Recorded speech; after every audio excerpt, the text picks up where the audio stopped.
3-in-1 senior living apartment. 1. Senior citizen கான perfect senior living. Number 2. Small investment, big appreciation. 3. உங்க பசங்களுக்கு ஃபியூச்சர்ல நல்ல ரெண்டல் இன்கம் தரப்போற ப்ராப்பர்ட்டி. ஸ்டெப் ஸ்டோன் ஆலம் இன் பொள்ளாச்சி நியர் கோவை. அனைவருக்கும் வணக்கம். என் லைஃப்பில் இந்த மாதிரி ஒரு பெயின்ஃபுல்லான ஒரு சுச்சுவேஷனை நான் ஃபேஸ் பண்ணதே கிடையாது. மனசு முழுக்க வலி மட்டும்தான். இந்த சுற்றுப்பயணத்தில் என்னென்ன மக்கள் பார்க்க வராங்க, அதுக்கு ஒரே ஒரு காரணம் தான், அவங்க என் மேலே வச்சிருக்கிற அன்பும் பாசம். அந்த அன்புக்கும் பாசத்துக்கும் நான் எப்பவும் கடமைப்பட்டிருக்கிறேன். அதனால தான் இந்த சுற்றுப்பயணத்தில் மற்ற எல்லா விஷயங்களையும் தாண்டி மக்களுடைய சேஃப்டி, அதில் எந்த காம்ப்ரமைஸும் பண்ணிடக்கூடாதுன்றதுக்காக தான் அது என் மனசில் ரொம்ப ஆழமாக இருக்கும் அந்த எண்ணம். அதனால தான் இந்த அரசியல் காரணங்கள் எல்லாத்தையும் தவிர்த்துட்டு ஒதுக்கி வச்சுட்டு மக்களோட சேஃப்டி மட்டும் மைண்டில் வச்சுக்கிட்டு அதுக்கான இடங்களை சூஸ் பண்ணுறது, அதுக்கான இடங்களை பார்த்து பெர்மிஷன் கேட்குறது, போலீஸ் டிபார்ட்மெண்ட்டில் அதை ரிக்வெஸ்ட் பண்ணி கேட்போம். ஆனால் நடக்கக்கூடாதது நடந்துருச்சு. ஆனால் மனுஷன் தானே, அந்த நேரத்தில் அத்தனை பேர் பாதிக்கப்பட்டு இருக்கும்போது எப்படி அந்த ஊரை விட்டுட்டு என்னால் கிளம்பி வர முடியும்? நான் திரும்ப அங்கே போகணும்னு இருந்துச்சுன்னா அதை ஒரு காரணம் காட்டி அங்கே வேறு சில பதட்டமான சுச்சுவேஷன்ஸ், வேறு சில அசம்பாவிதங்கள், அந்த மாதிரி எதுவும் நடந்துடக்கூடாதுன்றதுக்காக தான் நான் அவாய்ட் பண்ணேன். இந்த நேரத்தில் சொந்தங்களை இழந்து தவிக்கிற இத்தனை குடும்பங்களுக்கும் என்னுடைய ஆழ்ந்த இரங்கலை தெரிவிச்சுக்கிறேன். எனக்கு தெரியும், என்ன சொன்னாலும் இது ஈடையாகாதுன்னு எனக்கு தெரியும். ஹாஸ்பிட்டலில் ட்ரீட் பண்ணிகிட்ருக்கிற எல்லாருமே சீக்கிரமாக க்யூர் ஆகி வரணுன்றதை இந்த நேரத்தில் நான் வேண்டிக்கிறேன். கூடிய சீக்கிரமே உங்கள் எல்லாரையும் நான் சந்திக்கிறேன். இந்த நேரத்தில் எங்களுடைய வலிகளை, எங்களுடைய நிலைமையை புரிஞ்சுக்கிட்டு எங்களுக்காக பேசின அரசியல் கட்சிகளை சார்ந்த நண்பர்கள், தலைவர்கள் அனைவருக்கும் என்னுடைய நன்றியை தெரிவிச்சுக்கிறேன். கிட்டத்தட்ட ஒரு 5 மாவட்டத்துக்கு பிரச்சாரத்துக்கு போனோம். இந்த மாதிரி எதுவுமே நடக்கல. ஆனால் கரூரில் மட்டும் ஏன் எப்படி நடக்குது, எப்படி நடக்குது? மக்களுக்கு எல்லா உண்மையும் தெரியும். மக்கள் எல்லாத்தையும் பார்த்துக்கிட்டு இருக்கிறாங்க. கரூரை சேர்ந்த அந்த மக்கள் அந்த உண்மையெல்லாம் வெளியில் சொல்லும்போது எனக்கு கடவுளே நேரில் வந்து இறங்கி அந்த உண்மைகள்லாம் சொல்கிற மாதிரி எனக்கு தோணுச்சு. சீக்கிரமே எல்லா உண்மைகளும் வெளியில் வரும்.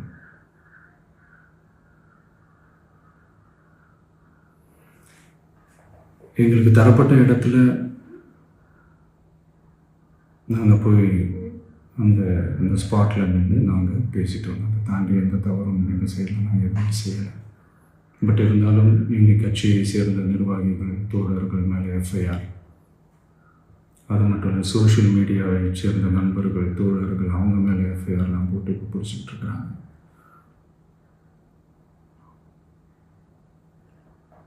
சிஎம் சார், உங்களுக்கு ஏதாவது இந்த பழி வாங்கணும் அப்படின்ற எண்ணம் ஏதாவது இருந்துச்சுன்னா என்ன வேணாலும் பண்ணுங்க. அவங்க மேலே கை வைக்காதீங்க. நான் ஒன்று வீட்டில் இருப்பேன், இல்லை நான் ஆஃபீஸில் இருப்பேன். என்ன வேணாலும் செய்யுங்க. நண்பர்களே, தோழர்களே, நம்மளோட அரசியல் பயணம் இன்னும் ஸ்ட்ராங்காக, இன்னும் தைரியத்தோட கண்டினியூ ஆகும். எல்லோருக்கும் வணக்கம். என் லைஃப்பில் இந்த மாதிரி ஒரு பெயின்ஃபுல்லான ஒரு சுச்சுவேஷனை நான் ஃபேஸ் பண்ணதே கிடையாது. மனசு முழுக்க வலி வலி மட்டும்தான்.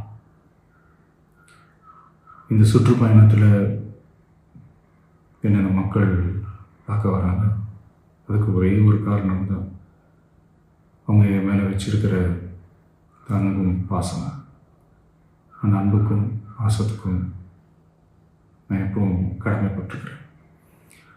அதனால தான் இந்த சுற்றுப்பயணத்தில் மற்ற எல்லா விஷயங்களையும் தாண்டி மக்களுடைய சேஃப்டி, அதில் எந்த காம்ப்ரமைஸும் பண்ணிடக்கூடாதுன்றதுக்காக தான் அது என் மனசில் ரொம்ப ஆழமாக இருக்கும் அந்த எண்ணம். அதனால தான் இந்த அரசியல் காரணங்கள் எல்லாத்தையும் தவிர்த்துட்டு ஒதுக்கி வச்சுட்டு மக்களோட சேஃப்டி மட்டும் மைண்டில் வச்சுக்கிட்டு அதுக்கான இடங்களை சூஸ் பண்ணுறது, அதுக்கான இடங்களை பார்த்து பெர்மிஷன் கேட்குறது, போலீஸ் டிபார்ட்மெண்ட்டில் அதை ரிக்வெஸ்ட் பண்ணி கேட்போம். ஆனால் நடக்கக்கூடாதது நடந்துருச்சு. ஆனால் மனுஷன் தானே, அந்த நேரத்தில் அத்தனை பேர் பாதிக்கப்பட்டு இருக்கும்போது எப்படி அந்த ஊரை விட்டுட்டு என்னால் கிளம்பி வர முடியும்? நான் திரும்ப அங்கே போகணும்னு இருந்துச்சுன்னா அதை ஒரு காரணம் காட்டி அங்கே வேறு சில பதட்டமான சுச்சுவேஷன்ஸ், வேறு சில அசம்பாவிதங்கள் அந்த மாதிரி எதுவும் நடந்துடக்கூடாதுன்றதுக்காக தான் நான் அவாய்ட் பண்ணேன். இந்த நேரத்தில் சொந்தங்களை இழந்து தவிக்கிற இத்தனை குடும்பங்களுக்கும் என்னுடைய ஆழ்ந்த இரங்கலை தெரிவிச்சுக்கிறேன். எனக்கு தெரியும், என்ன சொன்னாலும் இது ஈடையாகாதுன்னு எனக்கு தெரியும். ஹாஸ்பிட்டலில் ட்ரீட் பண்ணிகிட்ருக்கிற எல்லாருமே சீக்கிரமாக க்யூர் ஆகி வரணுன்றதை இந்த நேரத்தில் நான் வேண்டிக்கிறேன். கூடிய சீக்கிரமே உங்கள் எல்லாரையும் நான் சந்திக்கிறேன். இந்த நேரத்தில் எங்களுடைய வலிகளை, எங்களுடைய நிலைமையை புரிஞ்சுக்கிட்டு எங்களுக்காக பேசின அரசியல் கட்சிகளை சார்ந்த நண்பர்கள், தலைவர்கள் அனைவருக்கும் என்னுடைய நன்றியை தெரிவிச்சுக்கிறேன்.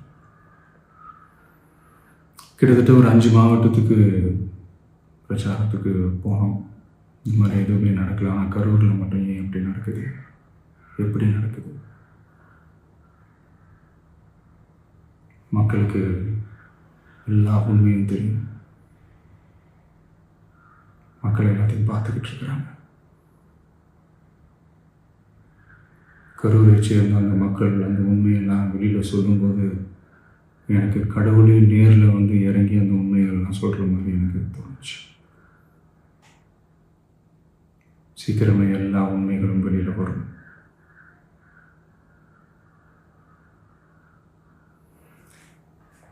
எங்களுக்கு தரப்பட்ட இடத்துல நாங்கள் போய் அந்த ஸ்பாட்டில் நின்று நாங்கள் பேசிட்டு வந்தோம். அதை தாண்டி எந்த தவறும் எங்கள் சைடில் நாங்கள் எதுவும் செய்யலை. பட் இருந்தாலும் எங்கள் கட்சியை சேர்ந்த நிர்வாகிகள், தோழர்கள் மேலே எஃப்ஐஆர், அது மட்டும் இல்லை சோஷியல் மீடியாவை சேர்ந்த நண்பர்கள், தோழர்கள் அவங்க மேலே எஃப்ஐஆர்லாம் போட்டு இப்போ பிடிச்சிக்கிட்டு இருக்கிறாங்க.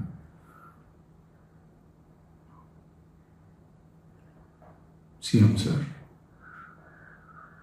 உங்களுக்கு ஏதாவது இந்த பழி வாங்கணும் அப்படின்ற எண்ணம் ஏதாவது இருந்துச்சுன்னா என்ன வேணாலும் பண்ணுங்க. அவங்க மேலே கை வைக்காதீங்க.